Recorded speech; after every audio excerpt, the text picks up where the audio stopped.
বন্ধুরা, সামনে অনেক কয়েকটা পথ।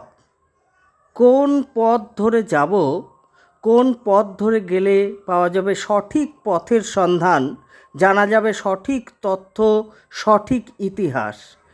আমরা চলে এসেছি বাণগড়ে, যেখানে বাণ রাজার রাজধানী ছিল। সেইখানেই এমন দুটো কুণ্ড বা গর্ত আমরা দেখাবো, যেটা পুকুরের আকারে হয়ে আছে।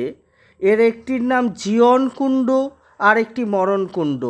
বন্ধুরা দেখতে পাচ্ছেন যে কুণ্ড বা পুকুর, এটিকে নাকি বলা হতো মরণ কুণ্ড।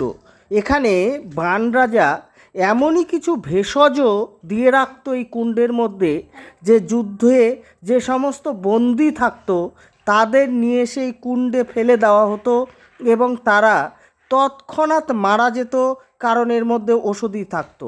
অন্যটি হচ্ছে জীবন কুণ্ড। এই কুণ্ডের মধ্যে এমন সব ওষুধি এবং ভেষজ দেওয়া থাকতো যে যুদ্ধে যে সমস্ত সৈন্যরা আহত হতো তাদের এনে এই কুণ্ডে স্নান করালেই তারা সেরে উঠত। একদিকে বাণ রাজা ছিলেন শিব ভক্ত, শিবের আশীর্বাদ পুষ্ট।